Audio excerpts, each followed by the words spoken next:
Okay, this is the conclusion of our trip. Again, it was August 6th, 7th, and 8th that we came here to the LA Dream Center.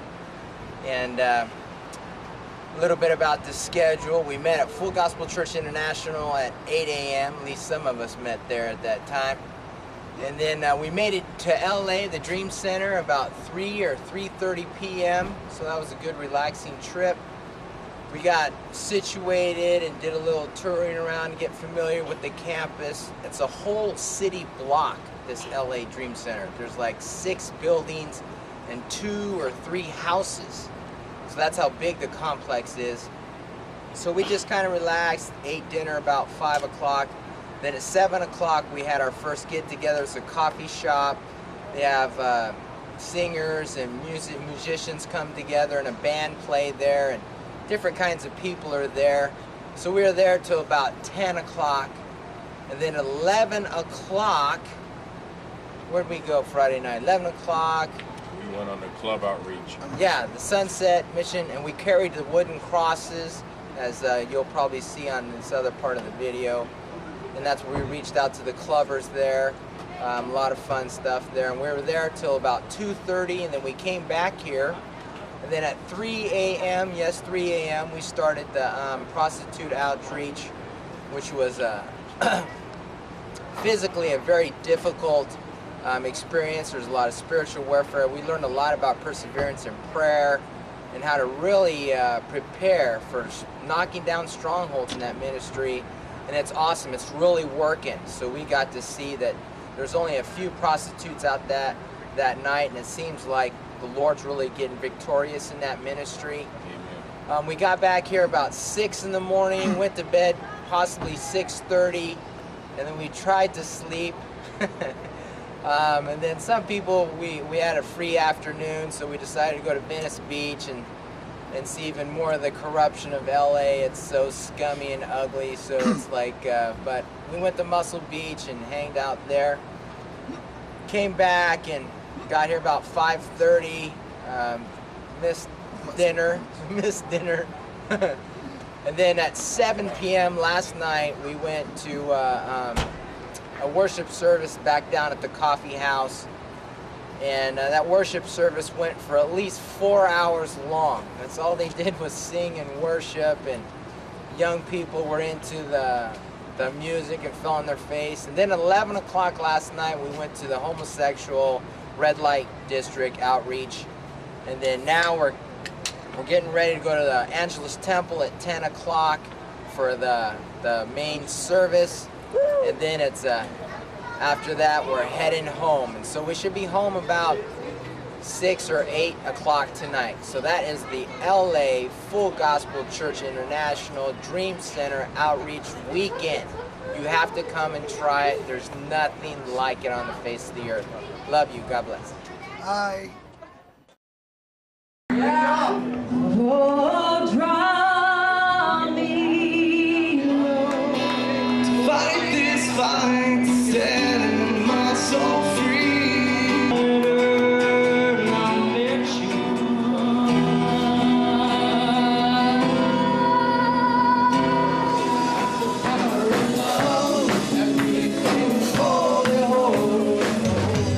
You can't have me no longer by the hell, cause Jesus set me free. You can't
music and disco. I know.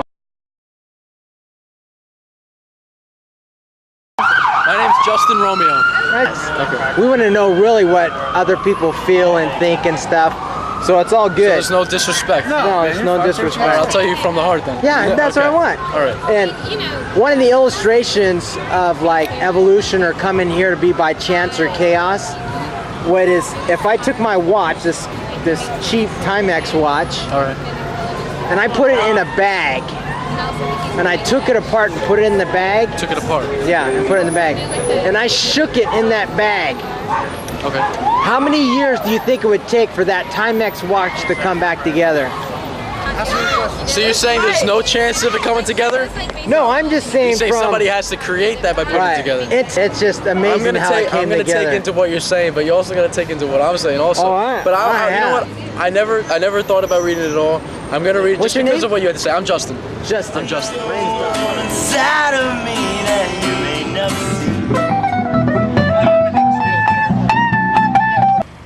Well, first of all, we got to do what God commanded us to do, and that's to go tell somebody about Jesus and to go save souls. And we got to actually go to the clubs, inside of the club, pray inside the club, pray with people, come out of the club, pray for the security guards that were in front of the doors, because we ain't playing no games.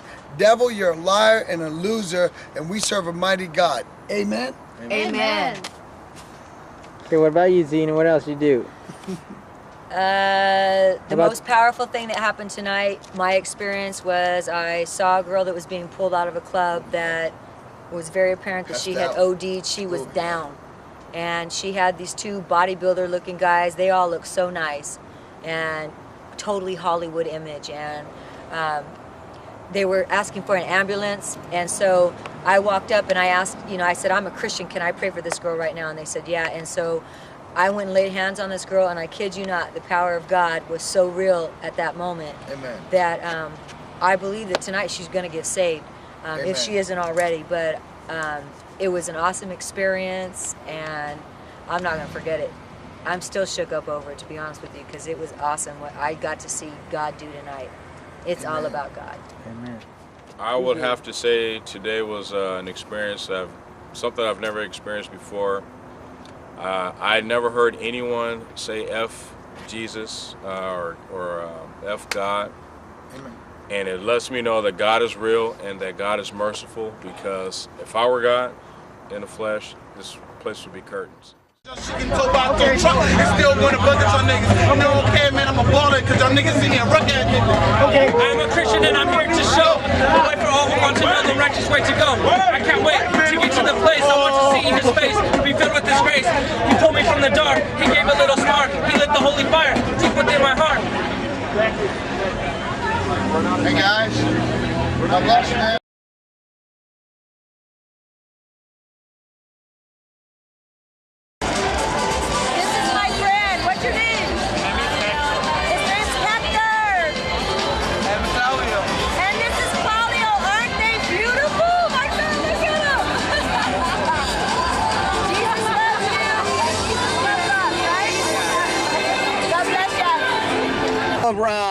My brother here wanted to hear about our little testimony last night. I was with Akil's group last night, sharing in Red Light District and the homosexuals there, and Akil was witnessing to this young man, and he was actually from Texas, and found out he had a lot of biblical background, but he goes, I don't want you to witness or pray for me verbally. So he wanted him to pray in the spirit, and Akil is one of the disciples here from St. Thomas. Where's the St. Thomas Islands? St. Thomas, yeah. Yeah, St. Thomas, Virgin Islands. Awesome young man. He prays for him, sincerely prays for him quietly. So the homosexual man didn't know what to do, so he just hugged him and kissed him. And Akil goes, wow, that's my first kiss on this evangelist type outreaches.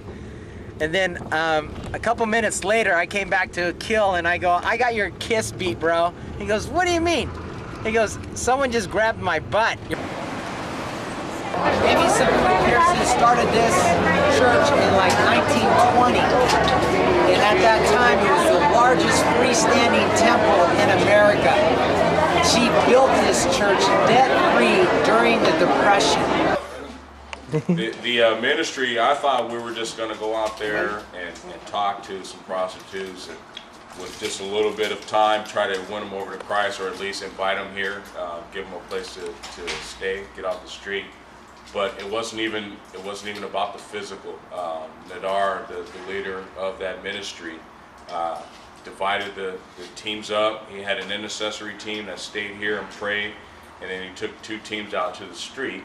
And while one team was trying to evangelize to a prostitute, the other team was praying, interceding for that team that was out there.